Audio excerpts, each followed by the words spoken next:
This podcast is for informational purposes only and is not intended to be used as personalized medical advice. This is Be Well with Skagit Regional Health. We're talking about congestive heart failure with cardiology nurse practitioner Graham Meeks. I'm Amanda Wild, your host. Graham, thank you for joining me. You're very welcome. Thank you so much for having me. Congestive heart failure, or CHF, is on the rise in the U.S. What exactly is congestive heart failure, and how does it affect the heart's ability to function? Heart failure, it can happen a couple of different ways, but primarily it means that the heart cannot meet the body's needs. So it cannot circulate blood adequately. That can result in reduced cardiac output, which people can certainly have symptoms of, or can allow fluid overload to build up in different parts of the body, which also can be symptomatic. And what are the most common causes of CHF in adults? A wide variety. We used to talk about a reduced ejection fraction in heart failure, the reduced pumping function of the heart, and that is most often caused by a heart attack, by coronary artery disease, or by hypertension. The kidneys can be involved, certain viruses can attack the heart. But we also think more about heart failure with preserved ejection fraction, a heart that pumps strongly but still becomes inefficient for a variety of reasons, especially heart rhythm changes. Kidneys can be involved there as well, too, as can coronary disease. So multiple causes. It's important for us to pin down what the causes are so we can treat it properly. Well, what are some early warning signs people should pay attention to? The tricky ones are things like shortness of breath, which can have so many different causes. But if you are short of breath with activity or when lying down and find that you breathe better when you sit up, or if you notice abdominal bloating, loss of appetite, nausea, swelling in the legs can be a symptom of heart failure, though it isn't always. Those are primary ones that we look for. And that's when people should seek medical care if they have noticed any of those warning signs. Absolutely, yeah. Worsening shortness of breath, you always want to figure out what's causing that.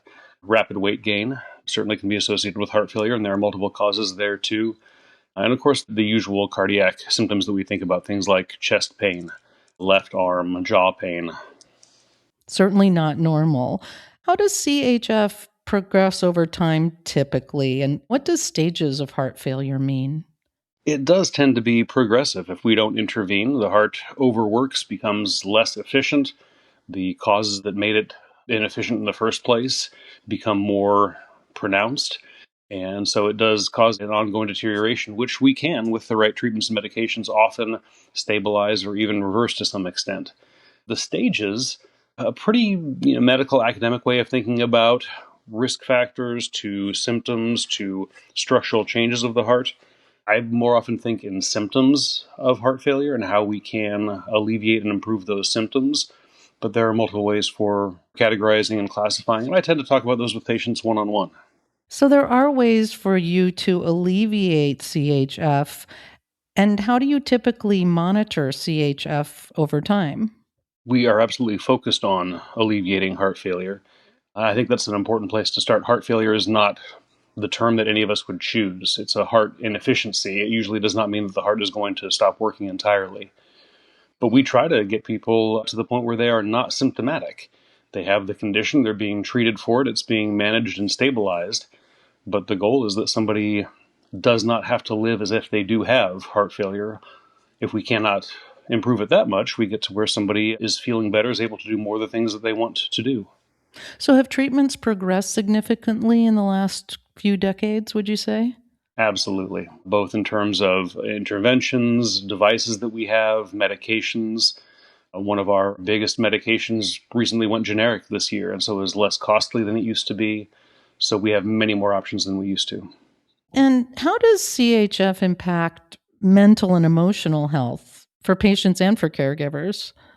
I think it's a really important question. I think throughout medicine, we're talking about how when somebody receives a big diagnosis that is first surprising, shocking, then life-altering, it really does bring depression and anxiety and worry.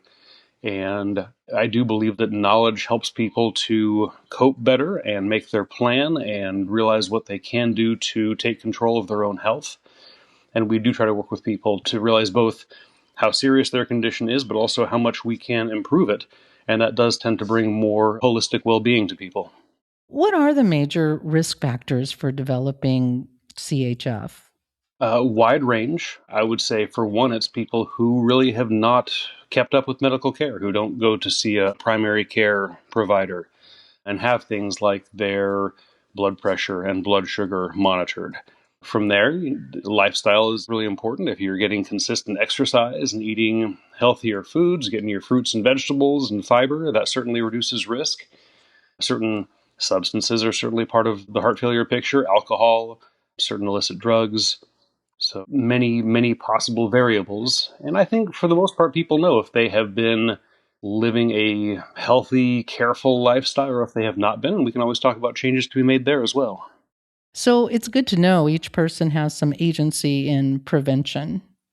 Yes, absolutely. Well, Graham, thank you so much for this important information and a deeper understanding of congestive heart failure. Thank you so much for your time. I appreciate it. That was Graham Meeks, cardiology nurse practitioner at Skagit Regional Health. For more information, visit skagitregionalhealth.org.